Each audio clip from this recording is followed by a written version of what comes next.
So one of the biggest problems in trying to figure out what people actually believe is what we call collective illusions.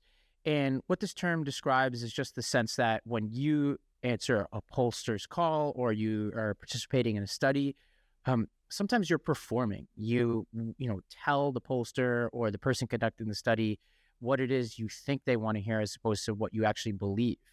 And my guest today, Todd Rose, who is the CEO of Populace, his whole mission is to try to get beyond those collective illusions and figure out what people actually believe. And he's had a ton of success, and he's actually sought after and hired by people on both sides of the political spectrum, people conservative, liberal, and everything in between. And today he's going to join us to talk about the presidential election, K-12 education, higher education, corporate America, and a bunch of different things. Todd, welcome to the show. Well, Todd, welcome back to the podcast. Thanks for having me back. Well, remind our audience, you've been on, I think, 3 or 4 times now, but remind us the nature of your research, because it'll help establish why your insights here could be particularly helpful at this crazy political period we're in right now. Yeah. At Populace, we're probably most famous now for what we call private opinion research. And it's just simply that for a variety of reasons, people don't feel comfortable telling the truth about their opinions in America right now. And so, if you don't take that into consideration, then a lot of polling, even really, really good polling, assumes you're going to be honest. And so we end up getting distortions. And so what we've done is leverage a bunch of methodologies that get around that and do a good job of getting at what people really think rather than what they'll just say. And so with that in mind, I imagine, knowing you've got a whole bunch of different studies going on at the same time. And I know that you have conducted research for people on both sides of the political aisle. So you've done stuff for Stand Together and the Koch brothers, but also for the Biden White House. And so you're kind of sought after from people from across the spectrum. And so you must be kind of monitoring this sort of herky-jerky election cycle we're in right now. What do you know about what the electorate is looking for that can help explain what has been a fairly historic shift in the numbers that we're seeing from the traditional polling over the past few weeks? Yeah, it's remarkable, isn't it? And what's really funny is I'll just quickly say, I actually think one of the reasons that we've been able to have good conversations across the political spectrum is we are rabidly apolitical.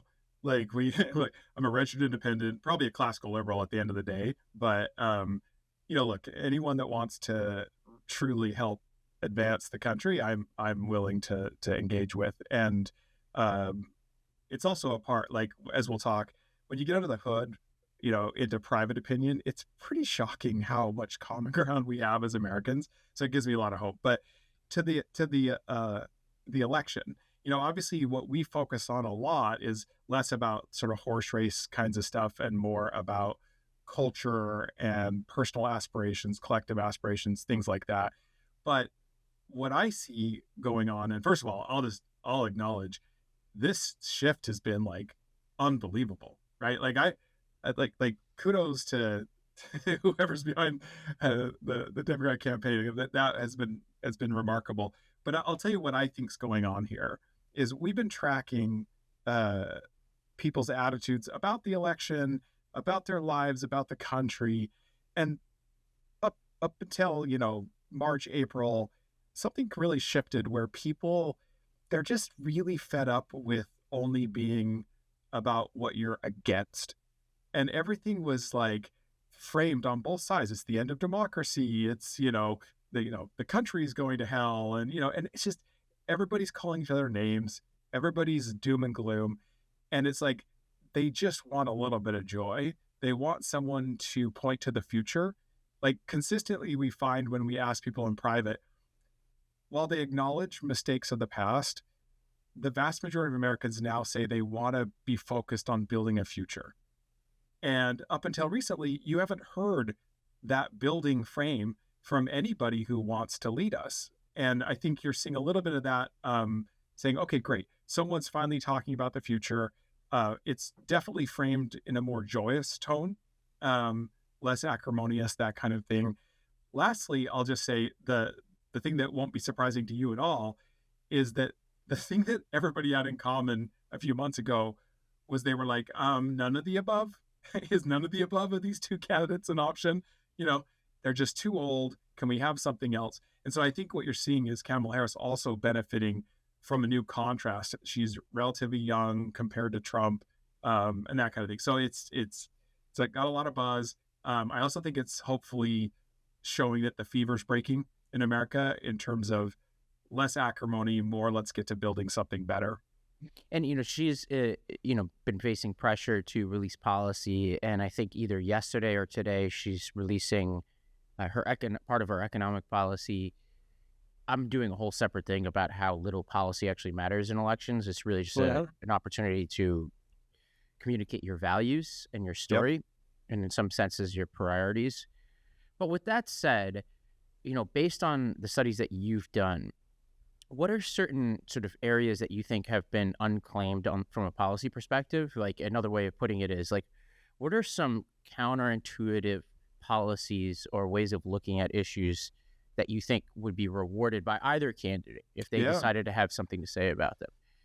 What's funny is that, and you and I will get into this. We're going to have another conversation later on, some of the really wild stuff that's coming from us. But this won't be controversial, but it's surprisingly ground that's not really staked out by any political candidate right now, which is if you look at where Americans are in private, they care about diversity, but they really, really care about meritocracy, right? They care about equal treatment. They care about a fair shot. What you see is under the sort of banner of like fairness and things like that, a lot of the policies end up being focused on groups, for better or for worse. Americans don't really like that. It's like, talk to me about the life I want to live as an individual in a community, right? And tell me that I have a shot at achieving my American dream. It sounds wild because that seems so almost quintessentially American, right? The way we would talk about it. Like, it should be your work ethic and your abilities that determine how far you get in life. You don't get a handout, but you also don't get somebody holding you down. Nobody's talking about that. It's kind of wild. But this is the thing that cuts across every single demographic in the country. And so what I see over and over again is this really bizarre mismatch between the private sentiment of vast swaths of the American public, left and right, and the public narrative driven by elites and the policies that end up responding to that. It's either the elites or the sort of very, very vocal activist wings on both sides. So somebody that just started thinking about like, what, in terms of the middle of the country, the vast majority of people is like, speak to them about your values, as you just said, right? People care about core American values, liberal values. It doesn't sound like it in public discourse right now, but they do. And talk about the future, talk about how we build something together, talk about how each individual deserves to be treated with dignity, have access to a high quality education, right? And then be able to have an opportunity to live their best life. Sounds simple, but it would be remarkably connected to where the American public is. Yeah, and one thing that showed up in some of the education work that you've done is people want alternative models, right? So if I remember correctly, two things stood out in your data. One was the desire for career and technical education. Alternatives to university education is another way of putting it. It looks like people value university education less than they think society values it as a whole. And the second is some version of personalized learning and potentially competency-based learning so that kids can accelerate through their learning faster and or get more support if they're struggling more and stay with given content. If I remember correctly, those were two things that stood out. Am I right about that? It's exactly right. And it would feed into the first question about policy stuff, right? Like this idea of like, I want a chance to live a good life on my terms. People are really fed up with what we call a compliance culture. Like it is the end of that. People want more control over their own lives. Parents want more control over their kids' education experience. People, they just are sick of being told what to do. And frankly, that can go one of two ways, right? That can be really destructive, where we just start burning it all down because we're angry, or it can be a revitalization of a core American commitment to self-determination. Okay, so what you see when we think about education, because what it's a profound gatekeeper of opportunity. We're like, everybody go to college, and it's like, listen, that's not what people want. It doesn't mean, listen, I think college should be available to everyone, but it shouldn't be the only option to a good middle class life. And that's, I think, what people are deeply frustrated by. So all the conversation about things like paying off student loans and things like that, it really reads as pretty profoundly unfair to a lot of people, because it's like, wait, you're not holding the universities responsible for their part of it, right? It's the equivalent of sort of a moral hazard, right? You're the same way you bail out banks and they're just going to engage in bad behavior again. You're bailing out universities essentially here, and people see that for what it is. What they want is like opportunity pluralism, right? Like, I want the widest range of possibilities for me, for my kid, as possible. And so the more that we elevate the dignity and worth of the full spectrum of careers in this society, the better off we'll be, and the more resonant we will be with the electorate. So, but like, let's think specifically about this. I think the biggest disruption that I've seen in all of our data across any institution has to do with education. And I think this is really important, because if you get that wrong, I mean, it is the thing that cultivates people's ability to live a good life, right? And contribute to society. And what I would say is, like, across demographics, this sea change, it's not that they want a better mousetrap. They don't. They want something different, not just something better. And so our traditional approach to it is either to lock in like the traditional government schools as they're structured and just dig in, and we're going to fight that fight.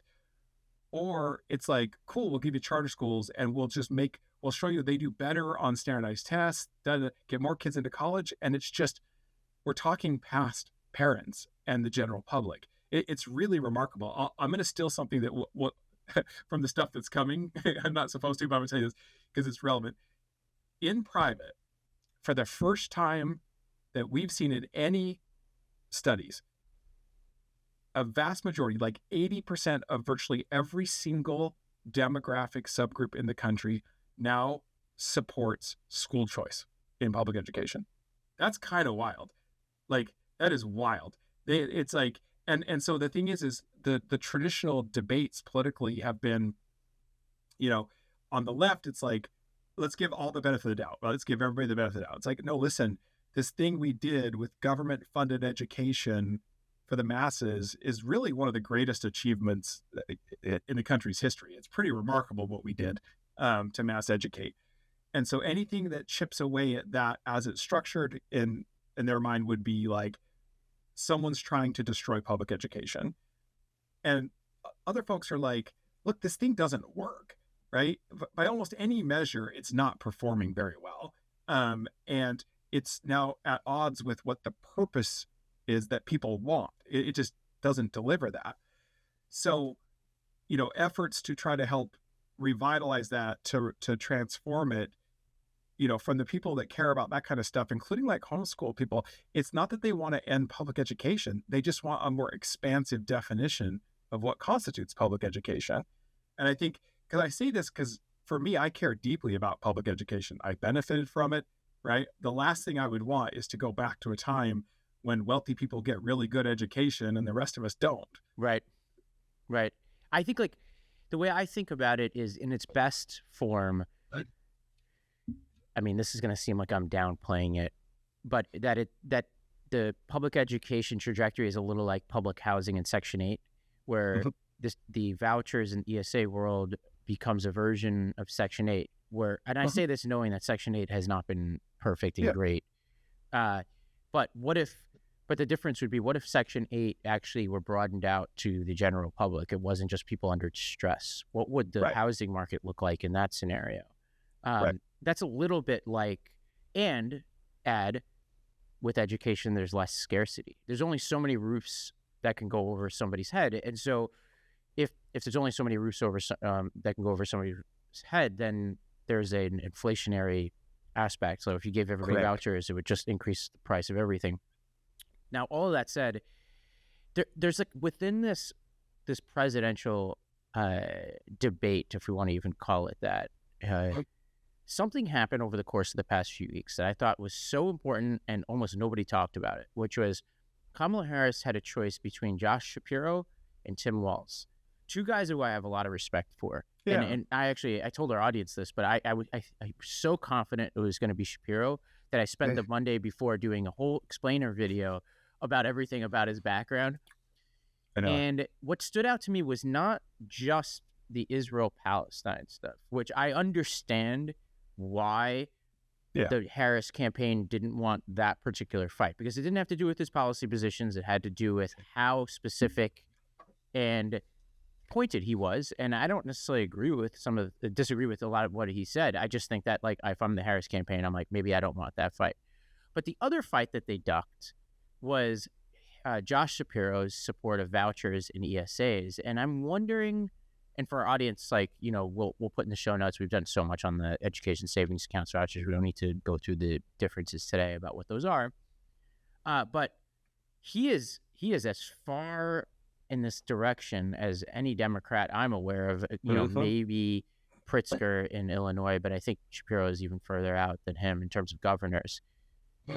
And I was thinking to myself, well, Harris, one of the first things she did was go to the teachers' unions. I'm like, well, maybe this has something to do with the pick of Shapiro over Walz. I don't know if you had the same thought.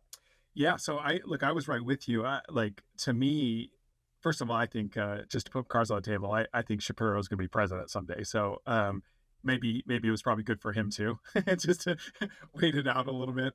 And but at first we thought, oh, it's definitely cowing to the sort of anti-Semitic wing of the Democratic Party, and probably going to see a bunch of that at the convention. I think that's probably her last hurdle to actually winning. That's the thing that could blow it all up, because it's going to get ugly. So you see it in the way that she's been fighting with her own audience at various points. Which she's smart, trying though, by the way. For sure. Like I call it, I compared it to it's their sister soldier moment, which I don't even know what that means. I just know that when I was a kid, it's Bill Clinton did something. Bill Clinton. I'm sure it's probably, he called something out that wasn't appropriate. I'm sure that could be problematic. I have no idea what it actually was. No. Don't come at me, audience, if it was this. But I think your point, right? What you're doing is so it's funny, the sort of, let's make a clear distinction between people who care deeply about innocent Palestinians and people who just hate Jews. I mean, I don't know how else to say it. I mean, at the end of the day, like, there's some crazy stuff and you realize a lot of it's just code for anti-Westernism as well, right? Yeah, I was going to say there's this middle group, right, which I have a lot of these people in my life who have that frame, right? It's like we're holding Israel to a different set of standards. They couldn't tell you exactly why. Is it whiteness in their mind? Is it Westernism? And they haven't quite interrogated who Hamas are, or are that's right. unwilling to look at Hamas for what they are. When these same people are cheering for the Houthis who brought back slavery. Right. It's a little tough to take them seriously. So I thought at first the only thing that might stop her from choosing Shapiro would be she didn't want to have that fight on around Israel and Palestine. Okay, fine. And then you could almost see it, but I'd say, look, the truth is, when you look at private opinion data, even in the Democratic Party, the fraction of people who are truly in that spot, they're just really loud. Yeah. But let me give you a really clear picture. We just looked at, remember that, I think we talked about this before probably, but we've got updated data. The Harvard-Harris poll that found 60% of Gen Z thought Hamas was justified in their attacks on Israel. I mean, 60%, which is outrageous. But lurking beneath that was that something like 25%, a little bit more than that, of the general public said Hamas was justified. That's bonkers, right? That's frightening if that's true. Private opinion data, it's not even close. They are lying through their teeth. So, for example, it is only just under 2% of the public who actually thinks Hamas was justified, and only 3% of Gen Z. So this is a really small wing, but still, you don't want to have that fight, fine. But And explain the difference between the numbers you just described for people who didn't quite catch what you were just saying. so if you ask the statement that Harvard Harris used for their poll uh, was Hamas justified in their attacks in their killing of 1,200 Israelis on October, that is basically, were they justified? And you say yes or no. That's all. When you ask people publicly, so in a sense, everybody thinks, well, you're going to know what I said, right? Then there's a certain cadre of Americans with certain political persuasions who are like, oh, I know there's a right answer. We definitely think that they're resistance fighters and like they're freedom fighters or whatever. They were justified by, it's the by any means necessary crowd, right? Which is about as morally bankrupt of a statement as you could possibly get. But so that also you see this like Gen Z is like, yeah, 60% of them. And then it turns out they don't really know what's going on, but they all think this is what everybody thinks. So they feel like that's what they should say. And then when you give them methodologies that give them privacy, like they actually know there's no chance anybody could possibly know what their response is, then that number collapses. Now you're talking 2%, right? And you're like, okay, listen, you can get 2% of people to agree with anything. Like it's insane that we're even having this conversation when only 2% of people believe this. But because they think everybody believes it, they end up behaving in ways. They show up at these things. They'll do it in September again on these colleges. And we've been working with some college presidents trying to prepare them with data to say, this is not real. This is a lifestyle choice that they're making, and a handful of communists that are just agitating. Well, I'm pulling you off track on education, but I want to bring you back in a second. But I do want to ask you about Shafik, who just stepped down from Columbia. That makes her the third Ivy League. Yeah. And there are not many Ivy League schools. So we're down to Yale? That's right. And I doubt she's going to go anywhere. She seems pretty good. She came from SUNY. I was SUNY undergrad in Yale Law School. And so I was like, great to see a SUNY person, because they know how to actually have to deliver for their students as opposed to these Ivy League schools. What's left? So it's Yale and Dartmouth. Is Dartmouth an Ivy League school? Yeah. But even that, it's like they didn't really step in it in the same way, right? So the folks that really have done this, like, I think it's a very clear. You're seeing it now. This wake up call. Also UCLA, the courts now, right? Like, so that, like, the idea that you were going to let these thugs actually block Jewish students from being able to get around campus. And you say, I was like, well, it wasn't our fault. We don't have an obligation. The court's like, yes, you do. Like, this is not okay. I put myself in the shoes of the person who doesn't even have a strong opinion about the conflict, which is probably a lot of kids who go to school. And you're like, all right, my family's paying $80,000 a year for me to go to this school. And they're saying they're going to give everybody A's and send everybody home. I'm like, what the hell is this? Yeah. And you talk about meritocracy. Like, how do you have a meritocracy in that scenario? Like, I came from, my scenario is I was kind of a screw up in high school. I think you were too. And I went to Binghamton. It was like my counselor was astonished I got into Binghamton. And 9/11 happened within weeks of me being a freshman. And I think under today's world, they would have sent everybody home for the semester or whatever. Meanwhile, the guy in my dorm, his dad was a cop who was missing. Turned out he died. And we still went on. And I was driving him home. Like on the weekends. Shout out to James Leahy. And we went through it. We got through it, right? But I needed that semester to show who I was. And that was the beginning of a trajectory that changed my life, right? Now, if they would have said, we're either canceling the semester or everybody gets A's, or there was tons of campus activism that happened over the course of the next few years, and which actually pulled me into politics. I was protesting the Iraq War. If they would have shut down campus over these things and not had school, my whole life would be different, right? And I think about kids who are going off to college now, and it's like either everybody gets A's or everybody goes home, or you can't use the library, you can't have a graduation. I'm like, these are real decisions. Like, you can't simultaneously charge people $80,000 and say it's this important that we're going to charge this much money, and we're not going to like provide you with core experience. Yeah, and we're gonna do it by Zoom. The one of the things I think is really important about this that maybe is overlooked is when you look at the folks who are bandwagoning into some of these things that I'll just say I don't mind. Like, I think it's pretty horrific. Like, I think it's fine to protest. It's fine to say we want a ceasefire. It's fine to say these things. It's fine to care about. It's fine even to disagree on this. But when you're openly advocating, like, by any means necessary, if you just think about what that means, I mean, that is literally a rejection of fundamental liberal, like the core assumption of liberal society is that, like, the ends do not justify the means, right? You don't get to do that. What would you advise Shafik's replacement? Like, they're coming in. I know the first thing you're going to say, because this showed up in your corporate data. You and I talked about this, I think, 2 episodes ago, which was your data showed that the majority of the public, and I imagine this is true of students, don't want their companies taking positions on social issues or any issues really that don't have to do with the core business. I suspect that's true of students too.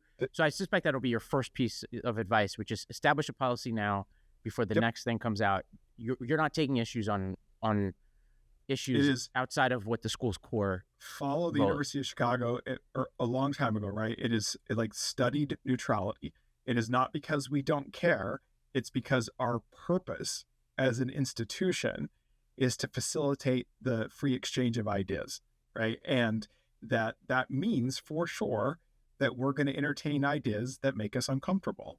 And by, this idea that somehow letting something be spoken is the same as agreeing with it is a silly thing. It's just not true. And right. I get that there are always boundaries at the end of the day, but like the idea of just making it clear, this is what we are, this is what we're going to stand for. And expecting that people show respect, but they're not guaranteed comfort. First of all, that will go over really well because it's clear in private. The vast majority of Americans are like, I don't really like that people don't feel comfortable being able to speak up. Like they don't want that. Right. And yet we're all feeling it. Like the vast majority of Americans admit to feeling the need to self-silence at least once over the last year in ways they didn't want. You're destroying the brands of these institutions too. You think about it like this. Like if you go to Columbia, first of all, like I grew up in New York, going to Columbia, it's like, that's where like Peter Parker went to school. It's like you're as a kid from Staten Island, there's like no better place to go to school. It's beautiful campus. Like even till this day, after all of this, like if I'm near Columbia, I try to walk near the campus. Now you can't even get in because they won't, they think I'm going to be one of the protesters or something. But so what happens? Yeah. Oh, I just want to lean into the brand destruction. Listen, think of Ivy Leagues as the equivalent of luxury goods. Let's just be crystal clear. Yeah. Right. There's good education there, but it's not really better education. Like there's really good education going on all over the country that doesn't cost $80,000 a year. Okay. Right. So just treat yourself like you're Louis Vuitton. Okay. Or, it's like, when you have a luxury brand, people are paying an outsized premium for the status symbol. It also means that brand can collapse in a hurry when you make mistakes that actually no longer make this thing the shiny object that everybody believed it was. Think about it, Todd. You get a resume from somebody from Columbia. What's the first thing that comes across your mind? Which is, what is like you almost have to know what it is how they treat these things because one day you're going to say something that they don't like potentially, right? They could be it could be something that like in an unhealthy workplace with an unhealthy culture and with somebody who has an unhealthy relationship to speech is going to try to create a staff insurrection against you because of the very podcast you're on with me right now. Isn't that great? And you need to know whether that person is going to camp out in that conference room behind you and not leave and not do their job, or whether they're going to engage respectfully and know the difference between what the core work of Populace is and what their private opinions are on issues of concern. Correct. And so basically my advice, and it's been this way to these university presidents, is the truth is people don't really want you taking positions, not because they don't believe you shouldn't have positions. It's that it's not the point of a company, and it's not the point of, particularly not the point of a university, to essentially speak for everyone in the university, right? When you make these decisions, you put your thumb on the scale, and it's guaranteed you're misrepresenting whole cuts of the community. And that never works. And so it's okay to just say, listen, as an institution, this is our purpose. This is how we'll show up. Anybody that violates these processes and values will not have a place here. And you'll get a long way with that. The other thing I'd say is when you think about these protesters that are coming back, it's pretty clear now in the analysis of who these folks are. There's some agitators, frankly, they really are Marxists. And so I don't mean it as pejorative as that sounds, but like, it turns out they're like grad student Marxists. I mean, I know largely. I employed one of them, one of them, and I won't say too much here. I think people in our audience have heard me talk about this. I promise not to bring more attention to it, but I employed one of them, and Fox News actually wrote an article that mentioned me because when we hired her back in the day, this is before I knew all this, like this before she did all this stuff. I did like a blog post like welcome, and I named like a couple staff members in my old political action committee, and she was one of them. And then she was one of the most prominent protesters who said some really like wild stuff. And so now I was pulled into this article on Fox News basically accusing me of being a Marxist. And I'm like, oh my God. Yeah. So they need to do two things. So one, stand for your values, because that is consistent with most Americans, and you will look like a leader, really, instead of the cowards that showed up last time. Then the other thing is that recognize the people protesting. There are some carnival barkers who make it seem like they speak for a lot of people. Most of the young people are there almost out of lifestyle decisions. And this will speak to something. Let me give them credit. I think it's misdirected, but they deserve credit. What we see over and over again in this country is a crisis of meaning. Like, this is, people are starved for meaning in their lives. And, it's in part, the decline of religious participation, other things has something to do with it, but it's bigger than that. We don't have outlets that allow for real meaning making and the sense of meaning that we had in the past. And if you think about it, it's like, if you go to like a Viktor Frankl, who I think obviously is like, the go-to person when you want to understand what things give you meaning, there really are only two things, right? It's losing yourself in service of another person or being part of something bigger than yourself. And I think that these young people are desperate to feel a sense of meaning and purpose. So they're not just gullible. They want to be. So when you hear something like, heart doesn't ache a bit when you see pictures of innocent children losing their life in a war because some terrorists, like, this is not, it should make you feel bad. And so they're grabbing onto that, and then they're getting pulled into behaviors that would be inconsistent with their private values. I promise you, the vast majority of them do not believe by any means necessary is an actual thing that you should endorse. So I say that because the university presidents need to establish values and make it clear and hold people accountable for those values. And then you need to recognize that the way out of this sort of illusion for a lot of these protesters is to give them a moral off-ramp, right? Redirect this conversation into something more constructive rather than the binary. And whatever you do, don't allow it to descend into physically like harming protesters, right? Because part of me feels like I just want to smack, like it makes me so angry, some of the extreme stuff there, but that will reinforce the illusion that they're under, that this is what we believe, right? Because look, the government's trying to stop us from saying, that kind of thing. So there's a way to handle this, but it's, to me, I don't feel bad for the university presidents of Ivy League schools who were so smug, who thought that they could continue behaving the way they did, and you're seeing the comeuppance. And I really do think you're seeing the fever break. Yeah, and we did some segments on this when it was going on, but what it did was also call attention to other problems that the universities have. Like, one of the students from Columbia, who was one of the leaders of the protests, was getting on, he was in this back and forth that he live streamed in the lead up to these protests, where he was under review for saying "kill all Zionists" or something like that. Sorry, audience, if I'm getting the exact wording wrong. And he live streamed. It prompted so many questions. Number one, he's in this disciplinary meeting over Zoom, which in and of itself is a signal of something. Why are you not going in person to that meeting? That seems like the kind of thing you'd want to face-to-face interaction. But what happens is, because it's not face to face in part, he's live streaming it, so he's really performing for whatever his audience is, and he's making insane decisions.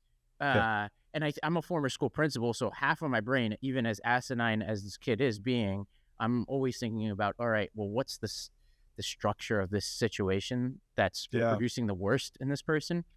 So he's live streaming and basically bragging about his behavior to his audience, which obviously comes back to haunt him, because he basically gets dragged through, raked over the coals deservedly later on when he's exposed during these protests. But then a bunch of people are asking, well, what, I'll use my ethnicity to keep it from being too derogatory. What Indian kid with a 1600 on his SAT didn't get into Columbia so that this kid could come in? And people are now wondering, well, what's this kid's SAT score? Which was my immediate thought, I have to say. I was like, how did this kid get in? Because then word starts coming out that this guy went to a boarding school or private school in Boston and was anti-choice. He was an anti-choice activist back then. And I'm like, that's the profile you want, is a kid who goes to a private school and is against school choice for other people, and that's his activism? I'm like, I need to see this SAT score, because I need some other justification for why this kid would go to your school. Well, and I think that the thing that really bothers me, and this is, I think, what's breaking in terms of the fever, is the idea of equal treatment and equal worth is a fundamental value of all Western civilization, right? It is the animating value. We've never been perfect by any stretch, right? But we've tried to become a more perfect union around that. But you've got an ideology that has been infecting the minds of our kids. And I mean that. I'm as bad as I'm trying to make that sound, because I think this kind of ideology, like whether you call it Marxism or communism or whatever, listen, it's been tried over and over again, and it destroys everything it touches. And it, at its core, is a rejection of the equality of individuals, right? I mean, that's the point. And so under that ideology, even morality is dependent on which group you're a part of, right? If you're, and it's just binary, right? You're an oppressor or you're oppressed. But when you buy into that worldview, who wants to be the oppressor? So then being a victim becomes virtuous.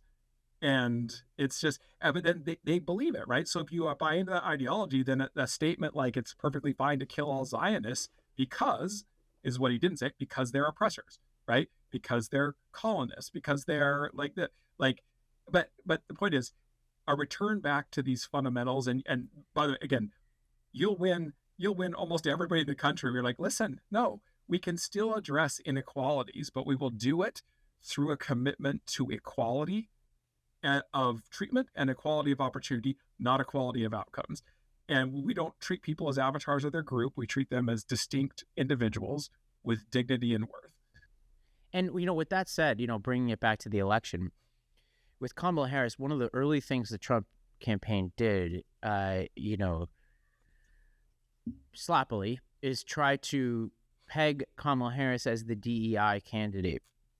And I had mixed feelings watching it. Obviously, I don't like anybody racializing a race, and it makes it ugly. And I went through the whole Obama thing. That was my first campaign I worked on, where, Trump rose to, prominence in political life, at least, by saying Obama wasn't born in this country. And so there's an element of what they've been trying to do with Kamala Harris, which is like the Pocahontas Warren thing, where they're trying to say, all right, she's lying about her identity. That's the whole she was Indian and black thing, which I think is totally insane.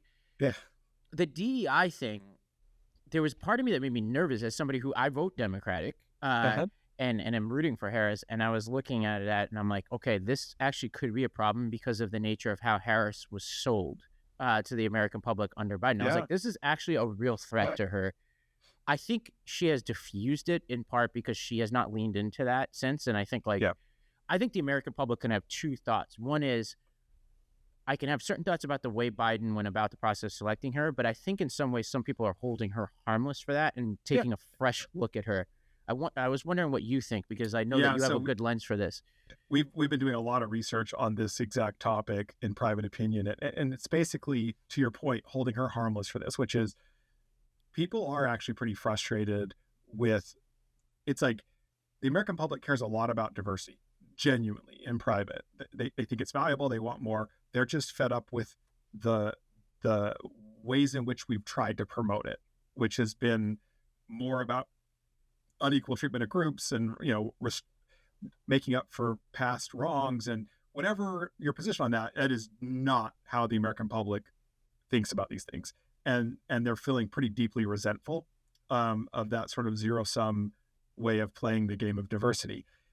But it's like, the mistake was that you can't be mad. You can be upset with the structures, but you can't blame the people in that system, right? Like it makes no sense. And you saw it didn't land, right? It didn't land in the same way that you're saying she's lying about her race. It's like, but she is Black and she is Indian. And yeah, what it would have landed, and this is why I was nervous, Todd. It would have landed if she started her campaign and said, and leaned into her identity first, and that was the first way that she introduced herself. And I was so nervous for that period of time, and the most important decision they made was not to do that. Well, and I don't know this for sure, but I'm guessing that David Plouffe has something to do with this. I've been saying that on the pod. It's funny you should say that. I said it before they announced that he was the strategist. I was like, I feel his hand at play here. It is, because that was Obama's brilliance with Plouffe and Axelrod pushing to say, look, everybody knows he would be the first Black president. Don't talk about it. Right. It's people have eyes. Yeah. Yeah, they do. And so it's like, everybody else will say that. That's fine. And actually, Trump has given them a gift because he's talking about it. Yeah. So it's like, it actually makes, for people who are on the fence, this is in no way persuasive to me in one way or the other, but I'm half Indian, and people who listen to this podcast know, is like, I don't bring identity into conversations at all unless unless it's to have conversations like this, where we try to talk about how do we separate ourselves from our immutable characteristics. But even I had to really do a double take on the way he was talking about mixed race people, because I'm like, this is, it's either racist or just really indicative of an old person mindset. It's like, you don't know that there are mixed people out there, and that's an identity that's possible, And also here's the thing, because I believe deeply in equality and equal opportunity. So for me, it's a little bit rich to have somebody born with a silver spoon in their mouth, talk about someone else getting a leg up for something other than their absolute hard work and performance. This is why Axelrod, it doesn't like I've been listening to him recently. He doesn't like the McDonald's anecdote for Harris. I love it because I think it's just a tangible thing that says, here is a person who came up differently than you, because most people have had those service jobs. For me, it was delivering pizzas. I'm sure, knowing your background, you had your own version of this. And I think people look at, and his point is, she's now Brentwood, yada, yada. I'm like, people get that. People actually will reward you for being successful.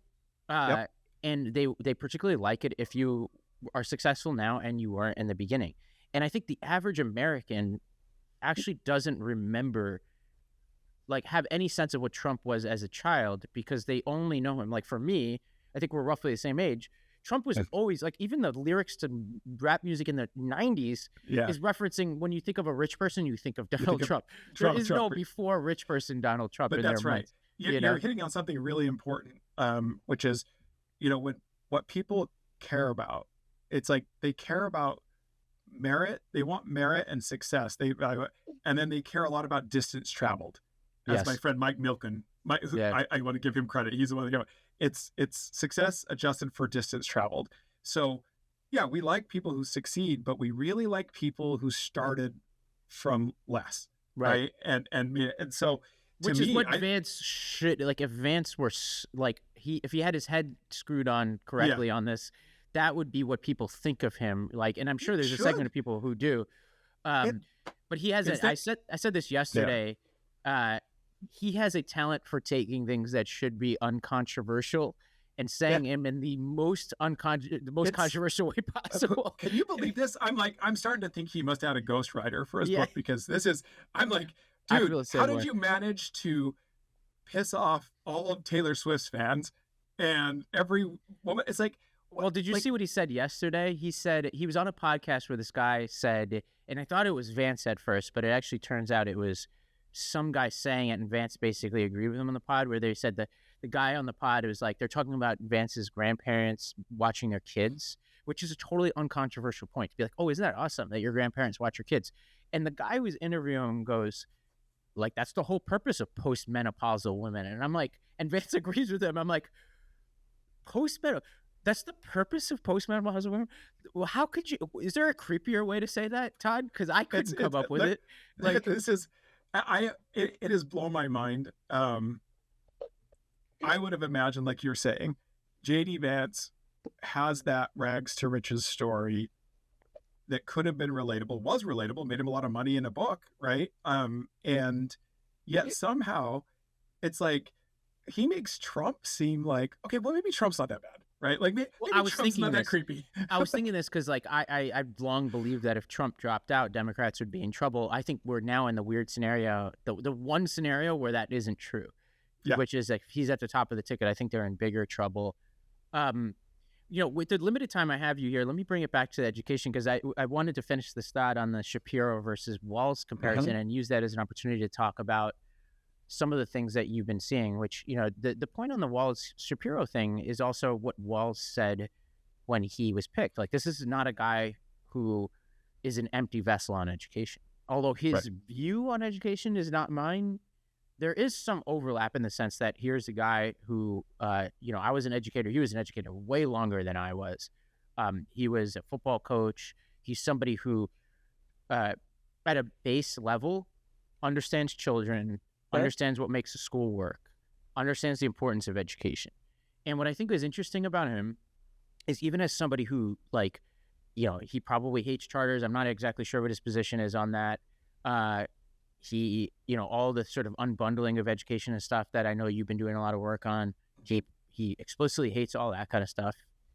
But at the same time, you could imagine a lot of people nodding their heads looking at this guy being like, oh yeah, okay, he started out more than a lot of other prominent people on the national stage.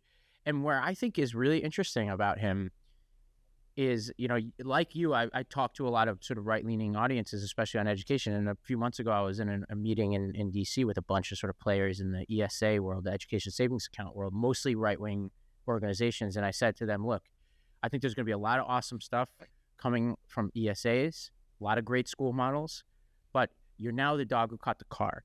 And in certain states like Texas, where you have ESAs coming down the line in small school districts, if I were to write the obituary for the GOP in rural areas, it is going to be this, because I'm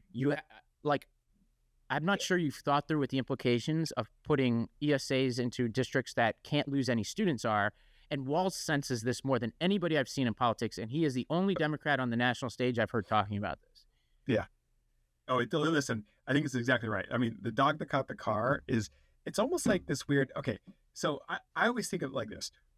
Start with what the outcome should be. What is it that the general public wants education to do, right? And it's like we have these fights over how it gets done rather than what it is that we want. And it's like, you're literally arguing over the best way to deliver something that the vast majority of Americans reject. So it's like, who cares, right? And I look at it like this. The general public and parents recognize that kids are unique in a meaningful way. They recognize that families are unique in meaningful ways. They recognize that communities are unique in meaningful ways. And if we want the purpose of education to be the cultivation of every child's God-given potential to be able to both live a good life and be a full participant in our democracy and make a contribution to society, then we're going to have to take that distinctiveness seriously. And we now have the technology and the know-how to do that at scale. That's not hard, and it's not even expensive. What you can't do is shove a one-size-fits-all system onto parents and kids and try to fight that fight, because they're not going to accept it anymore. And so if you're, and I don't mind saying it, like if you're just in bed with unions and that's who you're protecting, then you're not really on the side of kids and parents, the people actually paying the bills. Okay, so if I'm someone like I am who cares a lot about public education as a concept is different than government schools. There are plenty of democracies. In fact, we're an anomaly in the world. Most democracies have a government does not regulate and also provide the only education option for most people.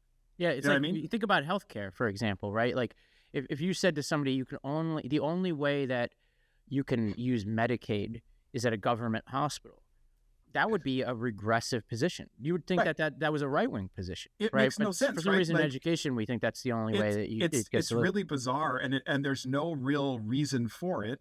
And so if I were a Democratic politician right now, the last thing I would do is dig my heels in here, because you are going to lose. You really will. And then you will be party to the destruction of public education as we know it. Because if I'm forced to either keep paying all this money, you look at like Chicago, I don't mean to keep picking on them, but it's like the incredible increase in the cost per student of education over the last 20 years. And it's almost all gone to administrative costs. Like, that's the thing, is this is not like we are spending more to help kids and families. We're Right. not. Well, this is where I think like teachers are up for grabs in a certain way, because I think if you Mhm. look at fiscal policy in school districts, they're the ones getting burnt too. Like you look at there are certain outliers, but in a lot of places, what the unions are doing and what the sort of administrative state, for a lack of a better word, I Yeah. sound like Neil Gorsuch here, but it's like what the administrative state and the unions have done is take a lot of the money and create increased headcount, increased bureaucracy. In a lot of cases, the wages of teachers have not kept pace with the inflation of other wages. So it's actually the That's right. teachers who are getting burnt. Never mind like the pathways to advancement. I became a school principal at age 27 or 28, right? Wow. And let's pretend for a second I was really good at that job, which I hope I was. I would have had to wait till I was 55, and then I played all the union politics correct. And then the reward for that would be I'd get to be a middle manager within a bureaucracy where I have no power to hire and fire my own people, pick my own curriculum, set the Sheesh. hours of the day, the culture of the building. That would be the reward, and this is something that needs to be fixed. Now, one thing I do want to say, though, on that sort of Wallace point is, here's my prediction. Assuming Harris wins, if she does win, I think it's a coin toss at this point. Texas has passed this law, or is about to pass a law. They had this very successful primary of any GOP opponents of education savings accounts. So this is the flip side risk, right? We talked about the Democratic risk. Let's assume they're going to pass this law for education savings accounts in Texas, which I think they're going to do.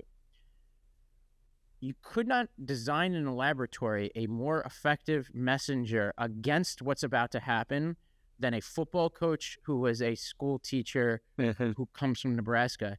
And so what he's going to be doing is all get out. Yeah, he's going to be barnstorming Texas as that law is being implemented over the course of what would be a Harris administration. And I think this is a real threat to the GOP hold on rural districts in places like Texas. Now, they have a whole bunch of tricks up their sleeve. There's all sorts of cultural politics that could come in the way.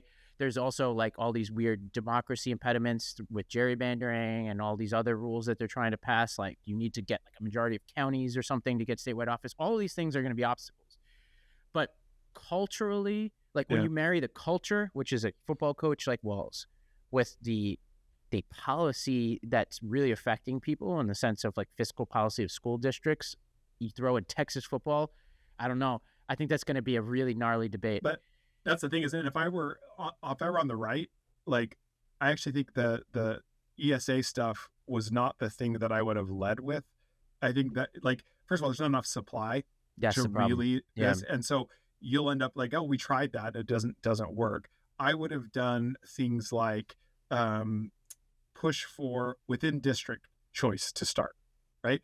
It's kind of absurd that even within the district that my tax money pays for, in the town I live in right now, 4 schools my tax money pays for. My kids, if they were young enough, they go to one that's assigned to them. And I'm like, but I'm paying for all 4. Like, so there's a logic that you get people comfortable with the idea that choice can happen within a system and it doesn't break the whole thing. And then you work your way out from there. I would have also done the second thing is unbundle some of the services. So like for example, like football and after school, like prom and things like that, where it's like, pass the law that says if you were homeschooled or you're in this other place, since you already had to pay tax money for the public system, your child has a right to participate in after school activities. Now it's like I don't And have they to still choose could do between that, to be clear. Texas still hasn't. I don't think Texas they've does. passed their law, right? They're about to hit their session, so they could do that. Florida does Yeah. a little bit about what you're describing, from what I Yeah, some understand. states have done that. And then the thing is like, because I will say, let me tell you the counter to all this, which just blows your mind. And it's not the only solution, but it did blow my mind. And we're helping scale them a little bit. I don't believe there's one solution to this, but when you look at genuinely personalized education that is about cultivating kids' unique potential, one of the coolest examples is like Alpha School in Austin, which was it uses AI and stuff. But here's what it did, which blew my mind. I looked at the data. I can't believe the true. And they've replicated it in like Brownsville, Texas. It wasn't just an elite school. They can get basically every kid to like high levels of mastery on academic material in 2 hours a day. And then they use the rest of the school time to say, who are you? What are your passions? How do you develop yourself? They've got kids that are already starting companies. They got this. Okay, that software is now being scaled. That they can bring that price point down to like very, very cheap. There's going to be schools all over the country like that. I start looking at it and going, okay, hold on. If you can do more academically for my kid in 2 hours a day than the incumbent system can do, not only in a whole day, but then they push it on me as a parent and they eat into our family time in the name Yeah, of homework, then this is a waste of time. right. And you're going to lose every time when those options are available to people. Well, we just had Sal Khan on 2 weeks ago. He came back on, and educators hate it when I say this, but I've been through it. I was an educator, and I've revisited the Khan Academy material to reteach myself some college science material. And educators hate this, but like the average educator in a building is not better than what Khan has on his system. It's not even close. No, Now, there are exceptional people who should be doing their own YouTube videos who are amazing educators too. but That's not yeah, what the skill is. The skill is getting the kid to finish what it that's is right. and then like cultivating them as humans, right? You're Like, almost like an actual coach. yes, I mean, in the best sense 100%. of the word, right? And it's like this is freeing you to focus on the interpersonal, the social, the motivational, the stuff that is actually worth it instead of classroom management. Well, and that's how I would academic design a prep. school today. I would do Yes, the competency-based it's learning, right? So that the kid can advance as yeah, fast or as slow as they need to, so that you have that true differentiation. And what I would do is I would say, Todd, you could call yourself a teacher if you want, but you're a coach. And as long as you're in this institution, you're going to be assigned a cohort, and we're actually not going to pass those kids on to a new person the next year. yeah, Actually, you're going to all the stick way with through. those kids. Yeah. All the way through. And you don't have academic like you could say, look, your job is just literally the mentorship. And I Yes. have to say full disclosure, and it's also I'm excited about it, is so maybe I already told you this, but like Sal and I are friends and I'm on Oh, you're on the board of his school. Yeah, I forgot about So that. I actually think here's we what's got to Sal because of you a long time yeah, ago. Like yeah, so he, that's all I yeah, was fishing for is, yeah, a yeah, yeah. little compliment. But here's what's exciting in terms of the supply side of this. There is a massive infusion into Khan Academy, like hundreds of millions of dollars coming with Sal to literally expand access, not just to cover the full curriculum in multiple languages, and then modularize every piece of it, the mastery learning, the assessment stuff, the content, so that any school, public, private, charter, home, anywhere that wants to take this and make it a version of their own will be able to do so. And it's like, so the ability to start to give people the tools to be able to craft more bespoke sort of education at scale is right in front of us now. And what I worry the most about is if my friends on the left don't recognize that the game is not protecting unions and it's certainly not protecting the administrative state. It is about protecting the concept of public education, the idea that we the people owe it to every single child in this country that they would have access to a fantastically high quality education. That is something we can now deliver in a way we couldn't have before. We could do it. It's actually cheaper, quite frankly. It's pretty remarkable. But you can't do it by continuing with what we've done before. And so Democrats would be in the pole position if they just modified off of this rigid protection of the administrative state and unions, start expanding a little bit of choice. Like, I don't care if the existing government schools can deliver the outcomes we want, like we're talking about, so be it. And if they can't, then they don't deserve to be the ones running things. Yeah. Yeah, I totally agree. Well, on that sunny note, Todd, thanks for joining us. Anything you want to plug? I know you've got a big study coming up in the next Well, yeah, few. we're pretty excited about this. It's actually the largest thing we've ever done. You and I will be back together to talk about it next month. But it is, so we know that people aren't telling the truth about their views, right? They're actually outright lying.